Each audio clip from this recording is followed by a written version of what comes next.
it's interesting watching the evolution of this whole of the character of the franchise, because the character starts in just this short, right, for All Hallows Eve. Yeah. And then it evolves into Terrifier, the film. You make a movie based on this character. But really, that really was just hey, here's this character I created, and here's a bunch of great kill scenes, right? Oh, yeah. You know what I mean? There wasn't that sort of... Correct. I consider the first one just yeah, exactly, like an introduction. It's really asking the audience, do you accept this character? Is it worth going forward? This is what he has to offer with his personality, with the kill scenes.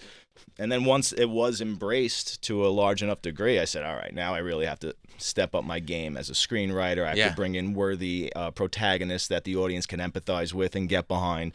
Always loved heroes as much as villains, so I really wanted to craft a final girl, a hero that I would absolutely love, like a Ripley or a Sidney Prescott, somebody, and make her sort of put her on the same pedestal as Art the Clown, even on a visual level, as if she jumped off the page of a comic book, because they're always the star of the movie, but always the slasher takes the center stage. So I wanted to give her that credit, sort of, and that's why I put her in the awesome Valkyrie costume, and really because we're getting very heavy-handed with the religious themes and the good versus evil. So I just went all in, just on a surface level on that level. Yeah, it really is kind of, and that was probably the risk of the sequel, right? Is that you went from a movie that had almost no story to a movie that is like too much story, complicated story, and so it's either going to be like you're in or you're out. Yeah, and the really complicated thing is the way I wanted to do it. In a very sort of David Lynchian way, where there's so many puzzle pieces and there's this great mystique and ambiguity about everything, and you're just getting the pieces as I go. And I don't want to spell everything out until I know I'm done, because once I do, then I fall back into the trap of exactly what I didn't want to do, which is just a new group of teenagers or whatever that come in, and Art the Clown just wipes out another group of people, new set of characters on the next movie, same thing, and you're just repeating that formula. And again, don't get me wrong, I love those movies, I watched them all, but I just wanted to try and do something different and have this, at the end of the day, this saga that you can appreciate from start to finish, instead of something that has perhaps 3 different timelines, and you're like, why did I follow that character for 9 movies and put so much emotional investment when they really serve no purpose? So I just didn't want to fall in that trap. So it's it could fail ultimately. I don't know, but I'm just going with my gut as an artist, and I feel like this is the right thing. And there are payoffs. You figure out the payoffs so that whether you like the payoff. Exactly. The payoffs are intended. There's always there is a master plan here. Make no mistake. Yeah, I know where everything's going. How much does life change in terms of the people who reach out to you, who appreciate you? I mean, when you're an independent filmmaker, regardless of how critical people are of, gory murder scenes, when you make whatever it is, quick math, I don't know, 60 or 70 times your budget on a movie, I'm sure that you're opened up to new conversations with people that you never dreamed of interacting with, or maybe in your wildest imaginations. Absolutely. Did life completely change after Terrifier 2 was such a success? I think so. I mean, I don't have to deliver flowers anymore. Is that what you were doing? Oh, yeah. Well, I was writing part 2. Yeah, that was my primary job, which I tell aspiring filmmakers who call to me all the time. I'm like, just be persistent. Don't get discouraged. Like, if it's for you, you just have to keep following your dream. You really do. But yeah, certainly amazing opportunities. I got repped by WME, who could open up all these doors in Hollywood for you to really just take meetings. If I have a script or something, or I want to meet somebody, I could basically ask them. So yeah, after Terrifier 2, I got to have a week of meetings with heads of studios, which was insane. Wow. Because I went from 0 to 100. Yeah. Presidents of these studios. I'm not going to mention any of the names, but basically all the big ones. And they were really interested in what I did. Like, what is the formula? How'd you do this with so little money? And they were all really cool, and they were interested in part 3.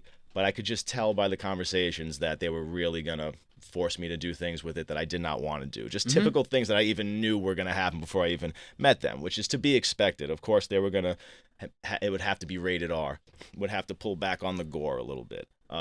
They wanted to sort of rebrand it for a wider audience as if you never saw Terrifier before, so they didn't want to call it Terrifier 3. They wanted to sort of just call it Terrifier again. And I'm like, does that mean I'm going to have to replace actors and all this stuff? And I'm just like, I'm like, the only reason I'm speaking with you right now is because of what I did. It's like you should just kind of just let me continue to do my thing and take a chance on me here. So I was like, I just didn't need them for this movie. So yeah, and that is, I mean, that's when you succeed doing something that you do independently and out of your passion.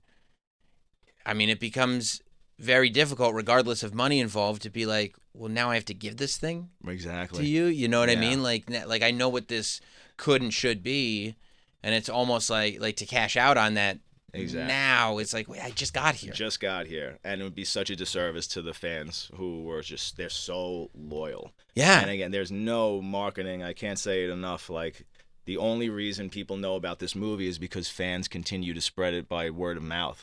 And just, again, the cosplays, the tattoos, videos, constantly talking about how awesome, how much they love this movie. So to go in a completely different sellout direction at that moment just for money, I'm 40 years old. That ship has sailed. Like, I'm good. I just want to be able to make a living making movies. Yeah, that's really interesting. Yeah, like at 25, you probably sell out immediately because it's like, this is the dream. This is it. This is everything. But now, like, you've had to grind as hard as you've had to grind for as long as you've had to grind to get here. Yeah. You kind of know, like, no, I'm okay. Like, and guess what?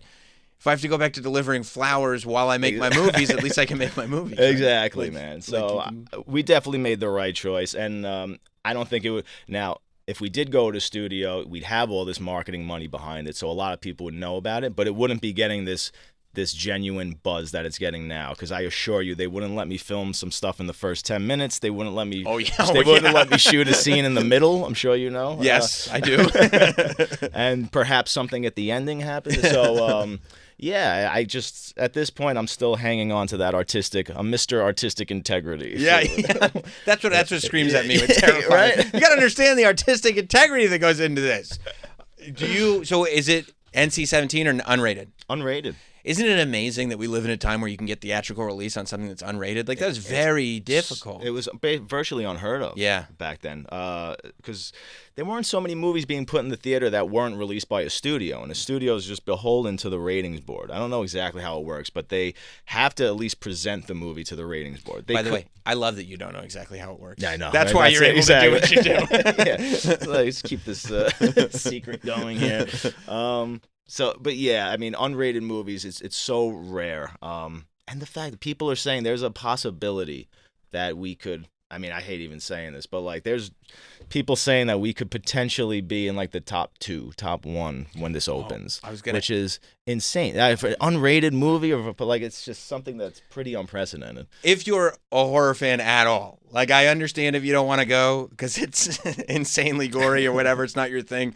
But if you're a horror fan at all, just to see that happen, I think it'd be worth going to see it. Did you make any lifestyle changes after the second one was successful? Like, did you move? I did. You did. Yeah, I was able to buy a house. Is there any life-changing? Right. Is there any part of that you're like, oh, okay, now it's more expensive to live, right, than it was before? I have to maintain differently? I haven't really been able to take it in yet. Yeah. Because I purchased the home as we made the deal to make Terrifier 3. And it was like, all right, you got to just start writing and you got to start making this movie. So I'm like barely there. I've barely been able to just settle in and be like, oh, you have a house. Right. So it's been nuts.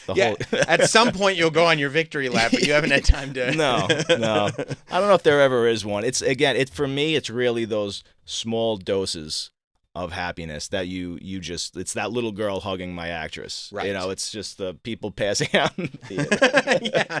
It's the full vomit bags. Yeah. Yes. My David, getting emotional, like sitting next to me in the theater, like, pat me on the shoulder, like teary-eyed and be like, wow, we did it, buddy. Like I gotta chill again. It's like, that's the stuff you do it for. There's so much tension and pressure making these movies. It's nowhere near as fun as you think it is. Mm-hmm. So it's just like it's finding those little moments that make it all worthwhile. What is that tension?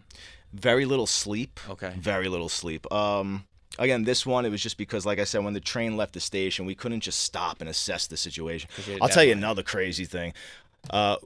We had now unions and stuff breathing down our neck and SAG breathing down our neck for the first time. And boy, oh boy, it felt like it felt like there was a personal vendetta against us. Really? With this one. Oh yeah, like there was. It was really intense. We basically had like chaperones like watching over us, making sure we didn't really kill people or we didn't traumatize children. Or wow, it was nuts, and it was making sure everything that we had was those, I forgot what the charts are called, but you had to see what our blood was made out of. If they didn't say, oh, what's that what's that material in there, That's word you're using real like animal blood, or just like chemicals that shouldn't be in there. But meanwhile, these are things that Oscar-winning makeup artists have used on every movie. It's the industry standard. Right. But if they feel like saying no, that's not good for a human being, you can't use that blood, it's like, what do you mean? Then we couldn't use that blood. Wow. And that was just the smallest example. So it was like, wow. So you can have everything set up, and then one little detail over here. It's like, nope. So every single day we went to set, we didn't know if we were going to get shut down. Wow. Yeah. So that was a whole added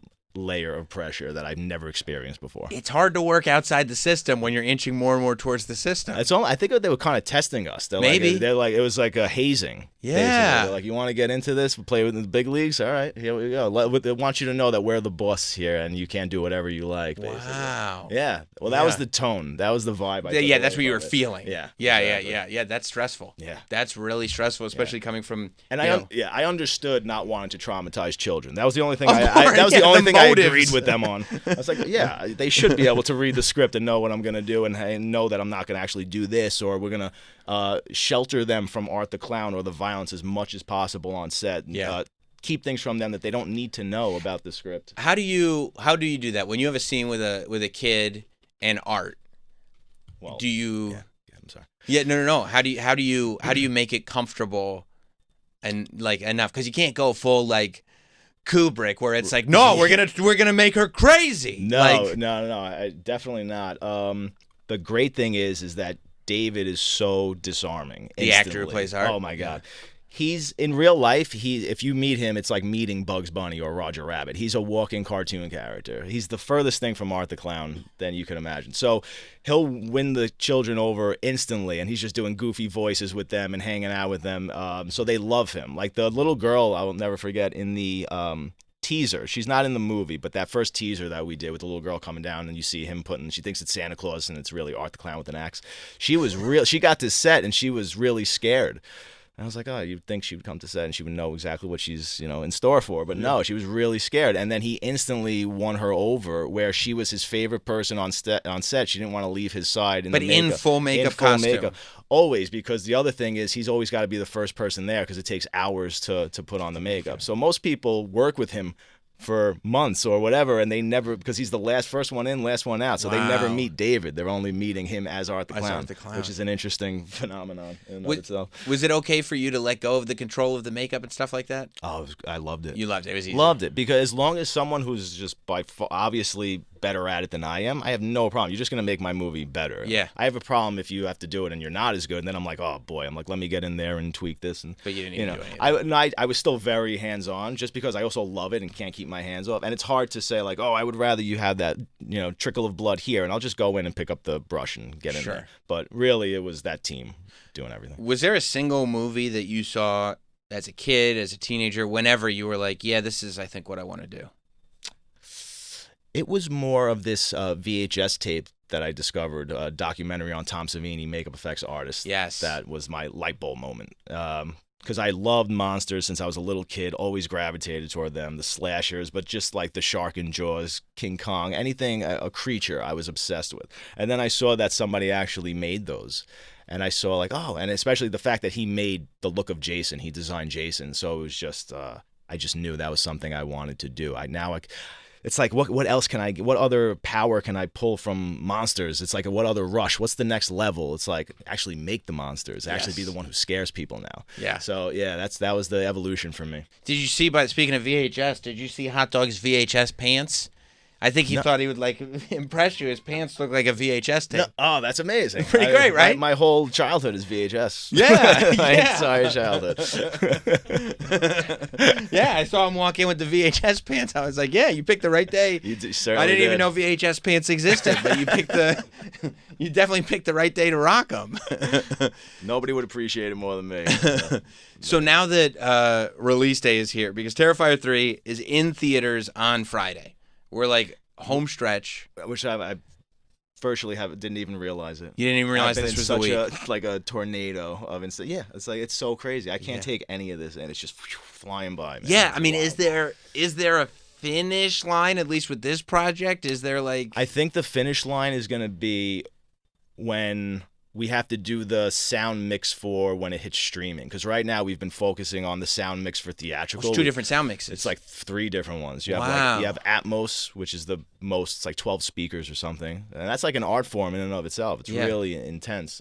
And we did that 3 weeks before the movie. We did the sound design 3 weeks before. I mean, we went up to the wire. I didn't know if the DCP was going to make it in time for its premiere at Fantastic Fest. Like my Wow. post-production supervisor got there on the day with it. We had to test it in the, like that was this whole experience. Was Day of. wild. Day of. Yeah. So then we have to, it's a whole different mix, like 5.1 and stereo mixes for when it's streaming, and because most people don't have Atmos in their house or anything. Right. So yeah, so I think once that and it's just set in stone, for its remainder on streaming, I'll feel like there's closure. So you really haven't had... Like, sometimes people come in, right, and they're promoting these projects, and maybe it'd be different for if you were an actor, not the filmmaker, but, like, they'll come in promoting a project that technically they haven't really had their hands on for a year. You know what I mean? Like, Correct. they're like, oh, yeah, we're talking about this, we did... Yeah. You haven't separated from this No. since you started making it. No. It's since I started writing it. When I tell you it's been nonstop, like there hasn't been...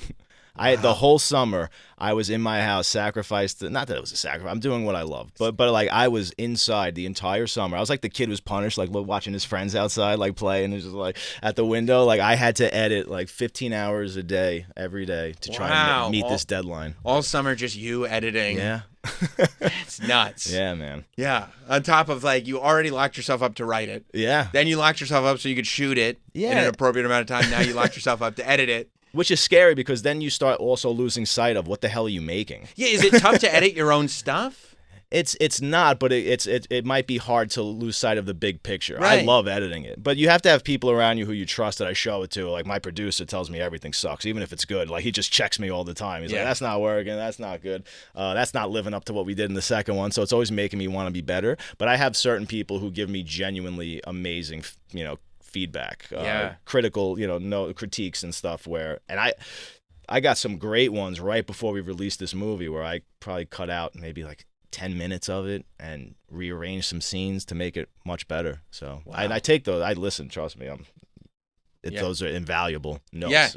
Yeah. And you're right. I mean, sometimes you're so close to it, you can't tell. Well, listen, guys. Terrifier 3 in theaters on Friday. I'm very excited that this time, because I felt like last time it was almost like nobody expected Terrifier 2 to do what it did, to the point where, like, I remember, like, we got into contact with each other. It was like weeks after I had seen it, I was just so obsessed with it that, like, I was like, yeah, come over, do an interview, blah, blah, and we're like, you're in the promotion cycle going, yeah, I guess it's happening. This is happening.